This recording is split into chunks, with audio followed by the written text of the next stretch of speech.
우리 좌우에 계신 분들과 함께 서로 문안 잠시 하겠습니다. 하나님께서 집사님을 사랑하십니다. 서로 인사하겠습니다.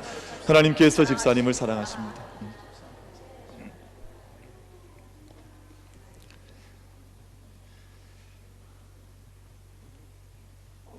좀 인사를 좀 격하게 해주시지 그러셨어요. 인사를 좀 약하게 해주시는 것 같은데, 오늘 저희가 가운을 저희가 오늘 입지 않았습니다. 저희가 이제 가운을 입지 않은 이유는 이제 6월, 7월, 8월이 요즘 인도는 지금 물 문제가 아주 심각한, 텐나이 같은 경우에는 지금까지 잊지 못했던, 보지 못했던 물이 이제 물이 가란 거죠. 이런 현상이 나타나서 심각한 고통을 받고 있다고 하는데, 여름 지금 전 지구적인 이제 문제가 되어져 있습니다.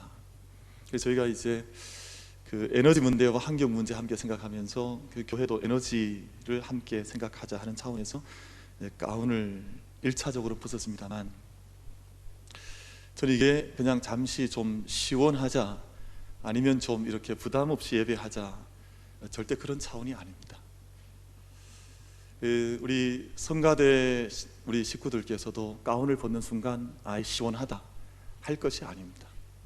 저는 그리 생각을 하는데요, 여러분, 가운을 저도 목회자 가운을 이제 입고 예배에 올라올 때는 우리가 그리 기도하지 않습니까?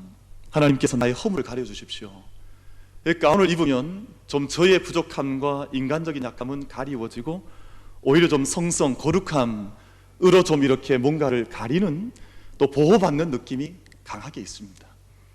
근데 이 가운을 벗고 나면 여러분, 훨씬 더 주님 앞에 정직하게 설 수밖에 없는 영적인 도전을 받습니다. 지금까지는 가운이 나를 가려줬지만, 지금은 가운이 여러분과 저를 가려줄 수가 없습니다. 이제는 그냥 나의 있는 영혼의 모습 그대로, 내가 준비되어져 있는 나의 모양 그대로 주님 앞에 서서 찬양하는 자리이기 때문에, 말씀을 전하는 자리이기 때문에, 지금도 기도하지 않으면, 지금도 정직하게 자기 자신을 단장하지 않으면, 자기 자신을 온전히 준비하지 않으면 주님 앞에 더 온전히 설 수 없는 그 자리에 저희는 서는 것입니다.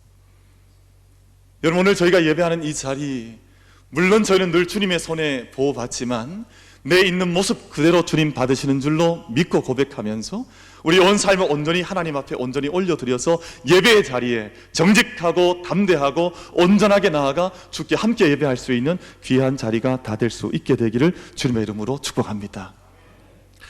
그래서 우리 찬양대 식구들은 가운 벗었다고 좋아하실 일이 아니에요.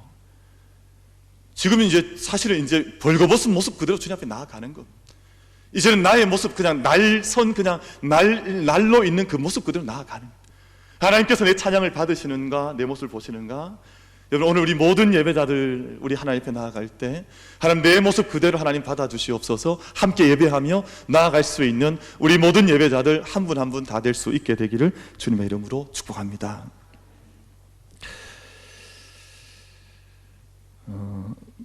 며칠 이제 좀 지나가고 있습니다만, U20 월드컵, 이제 어린 선수들이 이제 예선을 거치면서 결승으로 올라가면서 가는 동안, 이 어린 선수들이 국민들께 주문했던, 부탁했던 부탁이 한 가지가 있었습니다. 애국가를 좀 크게 불러달라. 그 애국가를 좀 큰 소리로 불러주십시오. 이것을 그 어린 선수들이 부탁을 했습니다. 그리고 그들은 그 경기에 시작하기에 앞서서 그 하나의 세러모니, 리추얼, 의식을 행할 때 지금까지 볼 수 없었던 모습으로 그 어린 선수들이 어떤 선수들보다 더 큰 목소리로 애국가를 부르는 모습을 저희가 볼 수가 있었습니다. 그리고 그렇게 애국가를 불렀던 그 젊은 청년들이 우리나라 안에서는 피파가 주관하는 그 모든 대회에서 처음으로, 역사상 처음으로 결승전까지 올라가는 쾌거를 이제 이루게 되었습니다. 여러분, 애국가는 역사적인 궤적을 추적해 보면 잃어버린 땅 가운데서 불렀던 희망의 노래였습니다. 애국가는 요즘처럼 뭐 음악하는 이들이 많고 또 뭐 이렇게 많은 음악적인 요소들이 많은 이렇게 풍성한 때에 만들어지고 불러졌던 노래가 아니라 이 땅을 빼앗겼을 때, 이 땅이 황폐해졌을 때, 잃어버렸을 때 그 꺼지지 않는 불꽃을 가슴에 간직하고 있던 사람들이 불렀던 희망의 노래요, 불꽃의 노래였습니다. 역사를 좀 되짚어 보면 아직도 이 애국가의 정확한 작사자가 누구인지, 이 설이 몇 가지 설이 있습니다. 윤치호가 작사했다고 하는 윤치호 설이 있고, 또 안창호 선생이 이것을 작사했다고 하는 안창호 설이 있습니다만, 국사편찬위원회라고 하는 이 공식적인 기관에서는 아직은 공식적인 입장으로는 작사자를 미상으로 아직은 남겨두고 있습니다. 누가 정확히 지었는지 알 수가 없다. 근데 CR 사상연구소 소장으로 재직하고 있는 박재순 소장께서는 역사적 논거를 통해서 이 애국가는 안창호 선생에 의해서 작사가 된 것이 분명하다라고 주장을 하고 있습니다. 이유가 있습니다. 1905년에 을사늑약을 역사의 필연과 운명으로 받아들였던 사람들, 또 이 모든 세상에 있는 모든 고통의 순간에 체념으로 이 세상에 순응했던 사람들로서는 이런 애국가 속에 담겨져 있는 가사가 절대 그런 사람들을 통해서는 태어날 수가 없다고 이야기합니다. 마음속에 불꽃이 없는데, 마음속에 그 뜨거운 불이 없는데 어떻게 이런 애국가의 가사가 이 세상에 순응하는 사람들을 통해서 애국가 가사가 태어날 수 있겠느냐 하는 것을 이야기하는 것입니다. 일본의 힘을 숭상했던 사람들, 또 조선과 조선 역사에 대해 체념하고 절망했던 행적을 보였던 사람들을 통해서는 이런 가사가 도무지 나올 수 없어요. 저희가 애국가를 알고 있습니다만 1절부터 4절까지 되어져 있는 이런 가사가 태어날 수가 없다라고 주장을 하는 것이죠.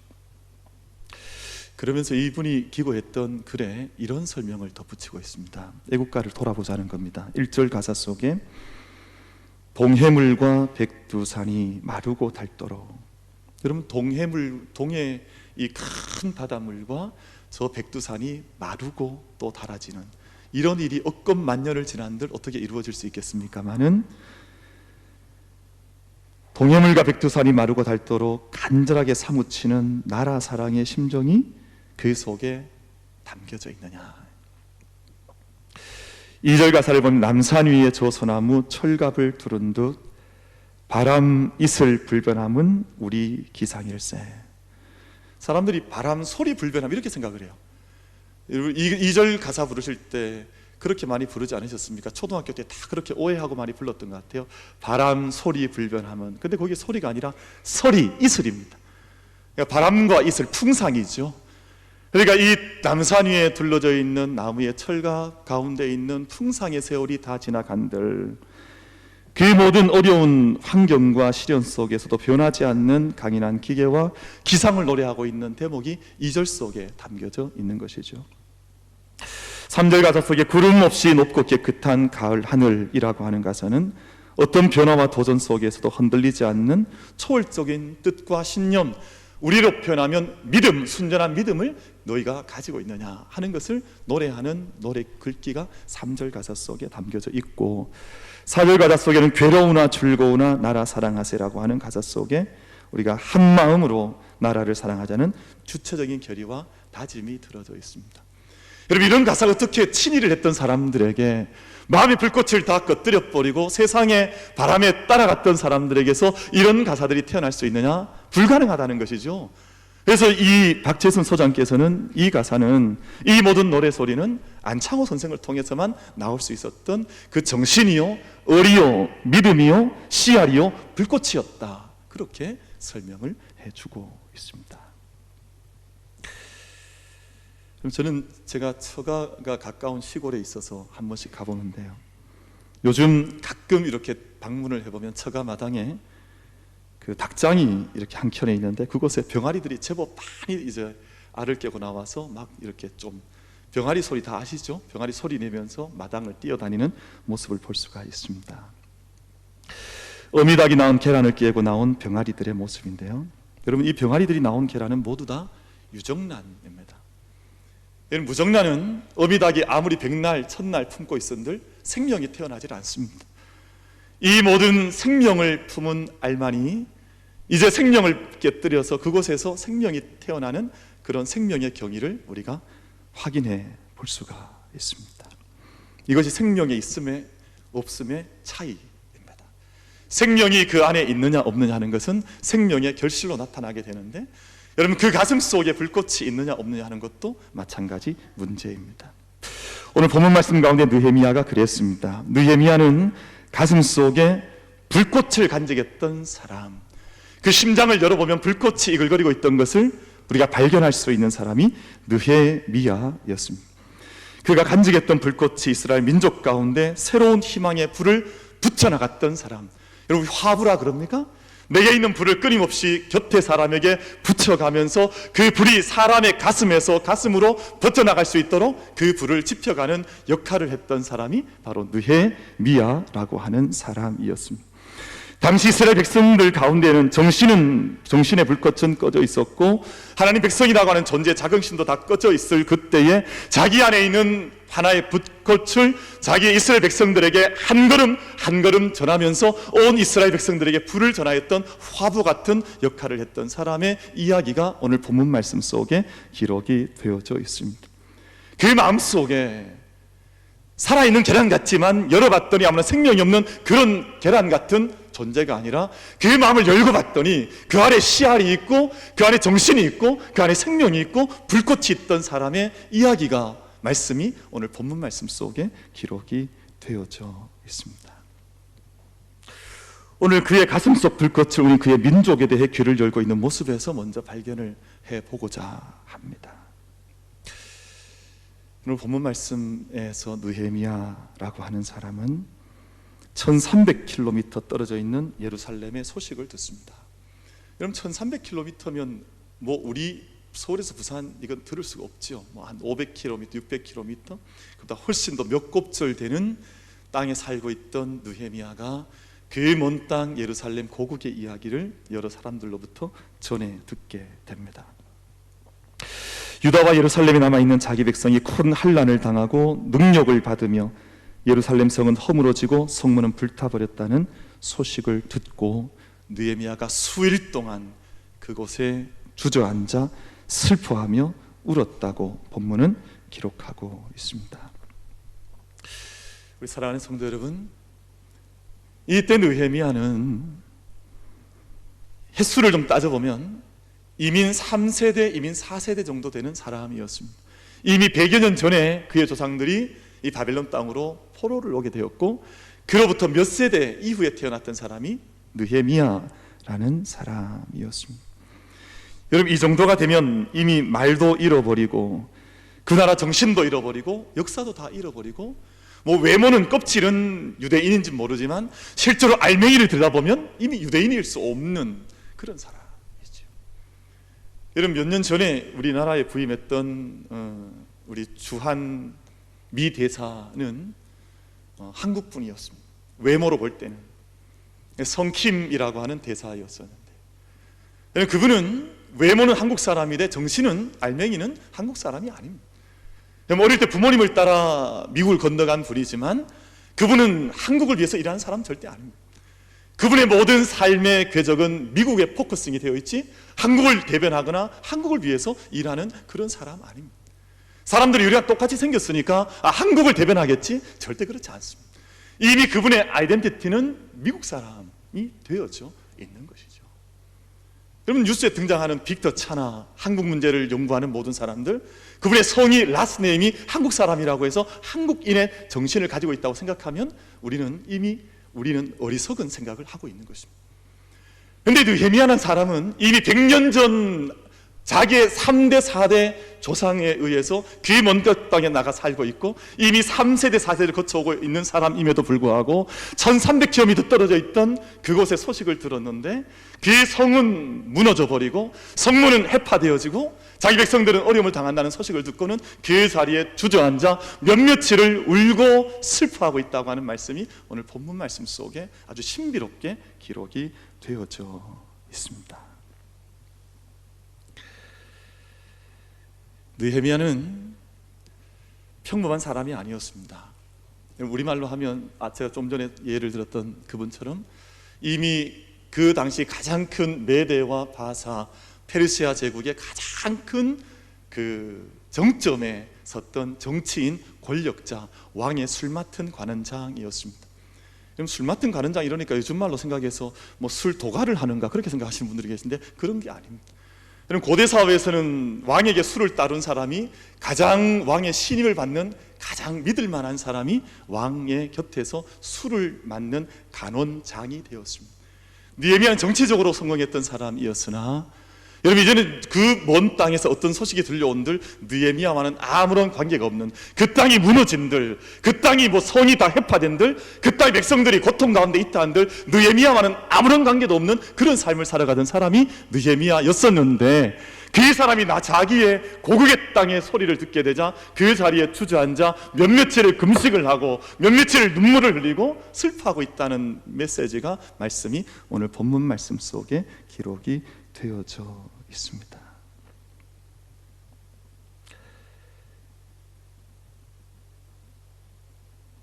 이것이 느헤미야 마음속에 있던 불꽃을 증명하고 있는 이 사람이 죽은 사람이 아니라 산 사람이라고 하는 것을 이야기하는.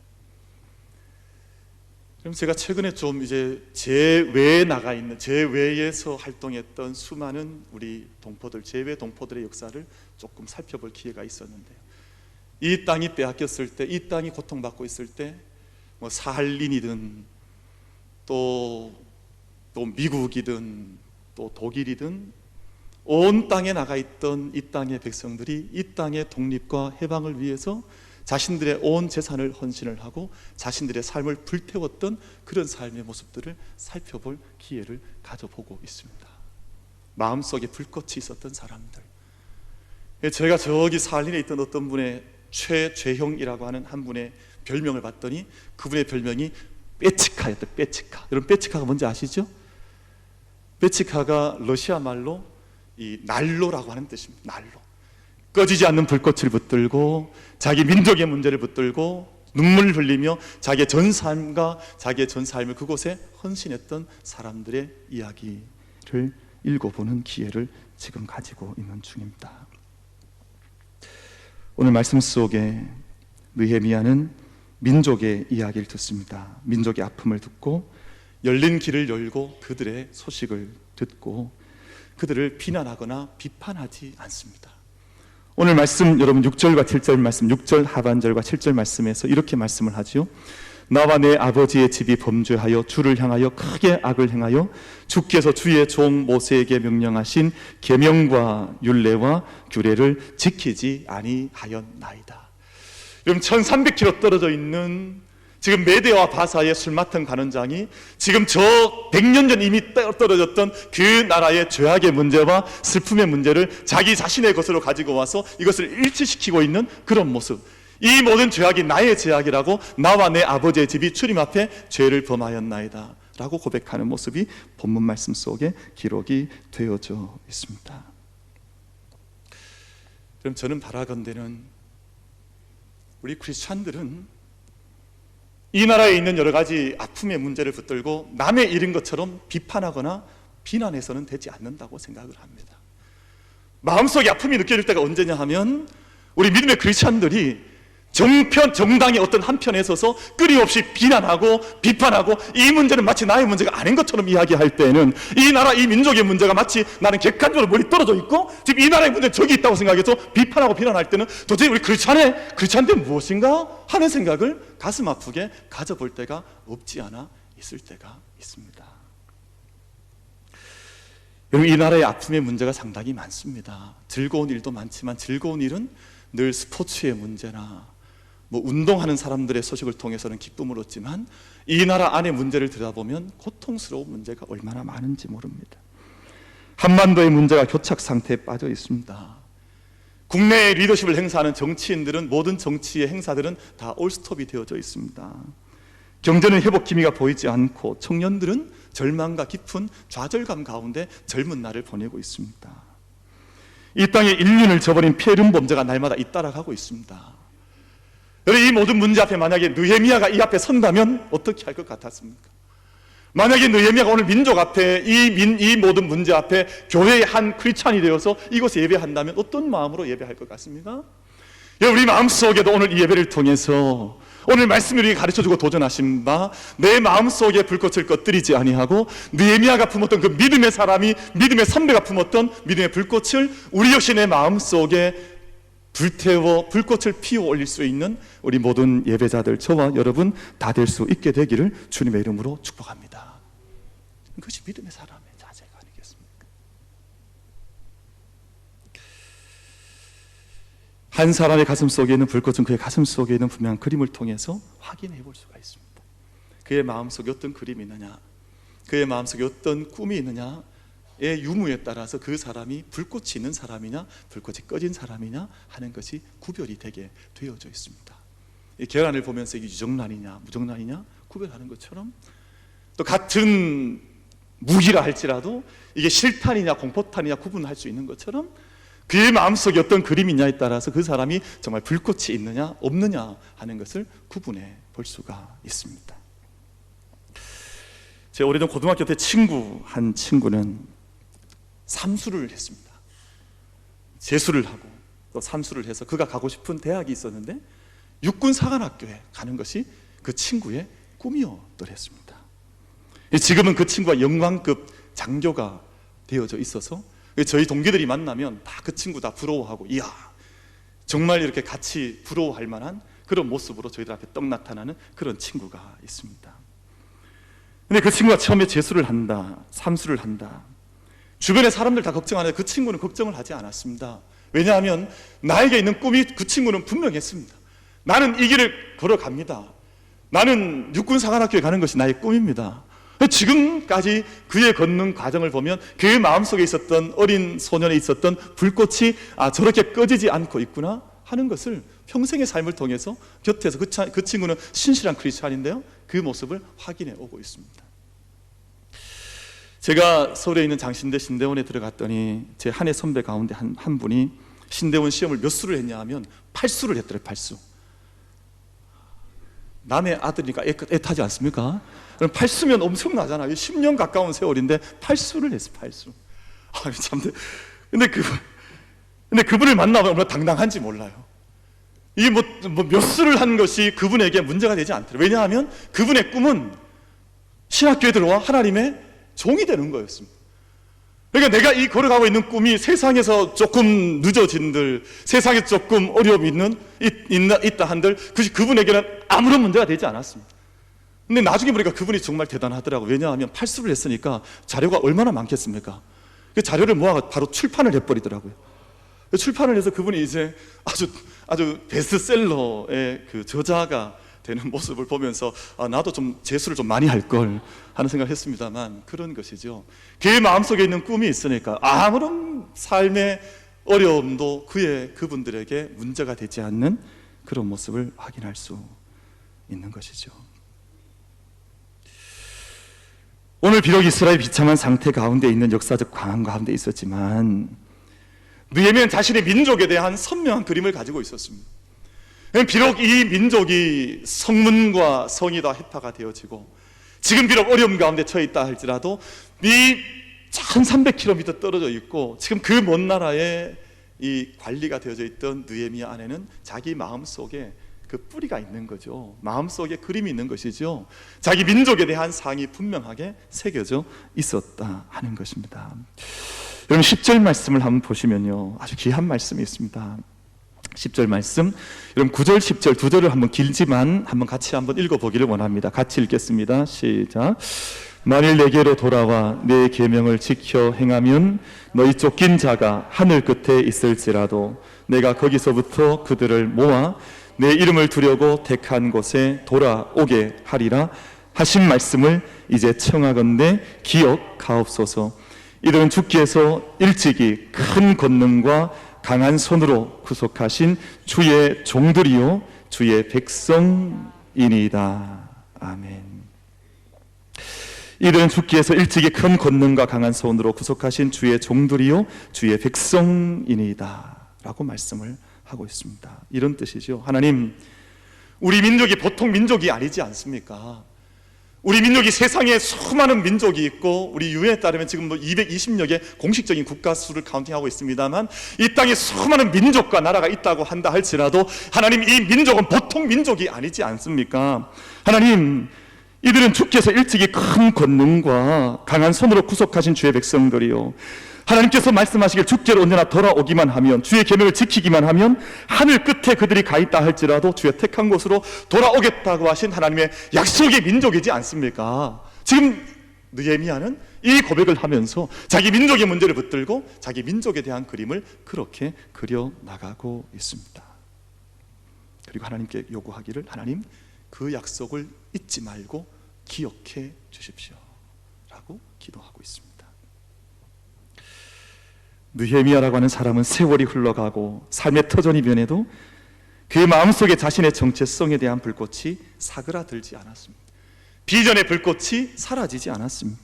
자기의 정체성의 불꽃을 꺼뜨리지 않았습니다. 여러분, 믿음의 사람들에게 있어서 가장 중요한 것은 이것 아니겠습니까? 내가 어디에 가서 산다 한들, 무엇을 하며 살든지, 어디에 있다 한들 내 안에 있는 정체성에 대한 불꽃을 꺼뜨리지 않는 그 사람만 믿음의 사람이 될 수가 있습니다. 내가 이것저것 내 삶의 자리가 옮겨질 때마다 그것에 따라서 마치 카멜레온처럼 자기의 믿음의 색깔을 바꾸는 사람이 아니라, 자기의 삶의 자리에 처해 있는 그 어떤 자리, 이미 횟수로는 100여 년이 지나고 수백 마일 밖에 떨어져 있는 삶을 산다 할지라도 여전히 내 안에는 자신의 삶에 대한 영적인 분명한 정체성을 고백할 수 있는 믿음의 사람. 이사야 42장 6절 말씀 가운데서 우리를 가리켜 이방의 빛이라 말씀합니다. 예수님께서 마태복음 5장 13절 14절 말씀에서 우리를 세상의 소금이요 세상의 빛이라 말씀을 하십니다. 베드로전서 2장 9절 말씀은 택하신 족속이요 왕같은 제사장들이요 거룩한 나라요 그의 소유된 백성이라고 말씀합니다. 사랑하는 성도 여러분, 모든 예배자 여러분, 여러분 마음속에 있는 여러분의 정체성과 제 마음속에 있는 저의 정체성은 어떤 그림으로 그려져 있습니까? 여러분, 성경 속에 나타난 모든 믿음의 사람들의 정체성 속에는 제가 방금 소개했던 이 말씀처럼 나는 이방의 빛이요 세상의 소금이요 또한 택하신 족속이요 왕같은 제사장들이요 거룩한 나라요 그의 소유된 백성이라고 하는 가슴속에 꺼지지 않는 불의 정체성을 가지고 살았던 믿음의 사람인 것을 분명하게 말씀하고 있습니다. 오늘 예배하는 사랑하는 모든 예배자들 한 분 한 분께서 자신의 믿음에 꺼지지 않는 불꽃 같은 정체성을 이 거룩한 주일을 통해 다시 한번 우리가 온전히 부여잡을 수 있는 귀한 예배의 자리, 주님 앞에 선 응답의 자리가 될 수 있게 되기를 주님의 이름으로 축복합니다. 여러분, 이런 상황 속에서 그의 느헤미야라고 하는 사람 앞에 있었던 중요한 불꽃은 하나님에 대한 불꽃이었습니다. 민족에 대한 불꽃도 중요하고 또 모든 삶의 자기 안에 있는 어떤 그림도 중요하지만 무엇보다 그 심령 가운데 있는 가장 중요한 불꽃은 하나님에 대한 불꽃이었습니다. 여러분, 어떤 어려운 일이 벌어질 때 내가 누구를 향해 내 마음이 열리냐 하는 것은 결국 그 사람의 정체성과 삶의 모습을 다시 한번 재확증하는 과정이 되지 않겠습니까? 지금 느헤미야라고 하는 사람은 자기의 삶의 현실을 바라보면서 가장 안타까워하는 순간이 올 때 손을 내밀면 잡히는 곳에 그 시대의 가장 큰 권력자가 되는 왕이 자기 곁에 있었던 사람이 느헤미야였습니다. 아마 먼저 왕에게 나아간다면 그의 왕의 힘을 충분히 빌릴 수 있었고, 여러분이 메대 바사 왕국에 비하면 유다라고 하는 나라는 작은 나라였으니까 그가 그 권세와 그 능력을 힘입고 그냥 그곳에 나아가 이 나라를 재건하겠다고 하면 아마 그 모든 일들이 수월하게 육신적으로 보면 이루어졌을지도 모릅니다. 근데 여러분, 그런데 오늘 느헤미야는 자기 민족의 문제를 듣고 왕 앞에 가서 넘어진 것이 아니라 먼저 하나님 앞에 가서 엎드렸다고 하는 것이 본문 말씀 속에 기록이 되어져 있습니다. 오늘 4절과 5절 말씀 가운데 분명하게 말씀을 하지요. 제가 말씀을 읽겠습니다. 내가 이 말을 듣고 앉아서 울고 수일 동안 슬퍼하며 하늘의 하나님 앞에 금식하며 기도하여 이르되 하늘의 하나님 여호와 크고 두려우신 하나님이여 주를 사랑하고 주의 계명을 지키는 자에게 언약을 지키시며 긍휼을 베푸시는 주여 간구하나이다 라고 말씀을 합니다. 여러분, 정치적인 연줄이 있는 사람은 권력자에게 달려가는 것을 얼마나 기뻐합니까? 왜냐하면 그 사람의 영향력이 가장 크다고 믿기 때문입니다. 여기 이 땅에 어려운 일이 있을 때마다 내가 찾아가는 그 사람 다 있지 않습니까? 근데 오늘 느헤미야 역시 그의 왕에게 달려갈 수 있었지만 느헤미야는 그의 왕에게 달려간 것이 아니라 금식하며 하나님 앞에 엎드려 울며 하나님께 엎드려졌던 사람의 모습을 오늘 느헤미야는 우리들 가운데 보여주고 있습니다. 기도의 비밀을 알고 있었고 기도의 능력을 알고 있었고 모든 어려움들이 모든 삶의 상황들이 어떤 교착 상태에 빠져 있을 때 결정적인 캐스팅 보트를 던질 수 있는 분이 하나님의 손길인 것을 오늘 느헤미야라고 하는 사람은 기억하고 있었다 하는 것을 본문 말씀을 통해서 제가 읽어볼 수 있습니다. 말씀을 맺으려고 합니다. 사랑하는 성도 여러분, 느헤미야라고 하는 사람은 불꽃의 사람이었습니다. 하나님께서 열어주시는 역사의 새벽을 믿는 사람, 아무리 밤이 깊고 어둠이 짙다 할지라도 하나님께서 이 새벽을 여시면 그 새벽이 열려지리라는 것을 믿는 불꽃의 사람이었습니다. 세상 사람들, 믿지 않는 사람들, 믿는 사람들 가운데서도 세상에 어려움이 있을 때 쉽게 절망하는 사람들이 얼마나 많은지 모릅니다. 쉽게 포기하고 쉽게 절망하고. 여러분, 그러나 그리스도인은 태생적으로 그런 사람들이 아닙니다. 세상 모든 사람들이 절망한다 할지라도, 절망을 이야기할 때라도 기독교인들은 언제나 희망을 이야기하는 사람들이 믿음의 사람들, 크리스찬들입니다. 왜냐하면 우리가 믿고 의지하고 섬기는 우리 주 예수 그리스도께서 온 인류의 절대 희망이 되시기 때문에 그리스도인들은 언제나 모든 삶의 상황 속에서 절망을 이야기하고 낙담하고 비난하고 정죄하는 삶을 사는 자들이 아니라 끝없이 끝까지 희망을 이야기하고 희망의 노래를 부르는 사람들이 바로 그리스도인들, 믿음의 사람들 되어지는 것입니다. 여러분, 여기 물컵이 하나 있습니다. 이제 물이 한 절반 정도 차 있습니다. 여러분, 이 물을 보시면 여러분 어떤 말씀 하시겠습니까? 물이 시원하겠다, 뭐 그런 말씀 하시겠습니까? 어떤 이들은 그렇게 이야기합니다. 물이 반잔밖에 없네. 근데 어떤 이들은 같은 물컵을 바라보면서도 물이 여전히 반이나 남아있구나 라고 말을 하는 이들도 있습니다. 여러분, 우리의 기도하는 것도 저는 바뀌어야 된다고 생각합니다.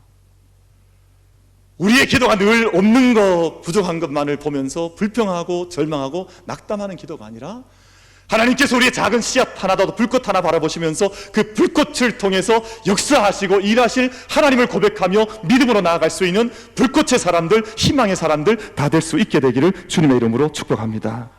그것이 믿음의 사람 아닙니까? 그것이 그리스도인들, 말씀을 붙들고 약속을 붙들고 걸어가는 믿음의 사람들의 믿음의 고백은 바로 그와 같이 역사하게 되어져 있는 것입니다. 윤동주 시인은 젊은 날 목숨을 잃은 이이지만 그의 유고 시집 하늘과 바람과 별과 시 가운데 새벽이 올 때까지라고 하는 시를 남겨놓았습니다. 마지막 순간까지 그는 새벽이 온다고 하는 것을 믿었고 노래했고 그것을 남겨주었습니다. 믿음의 사람은 언제나 새벽을 믿고 기다리는 사람들, 가슴 가운데 불꽃을 간직한 사람들입니다. 이 시간 예배하는 저희들이 불꽃을 다 꺼뜨려버리고 껍데기로 살아가는 죽은 크리스찬들이 아니라 내 마음속에 꺼지지 않는 불꽃을 간직한 믿음의 사람들로 평생을 살아가시기를 주님의 이름으로 축복합니다.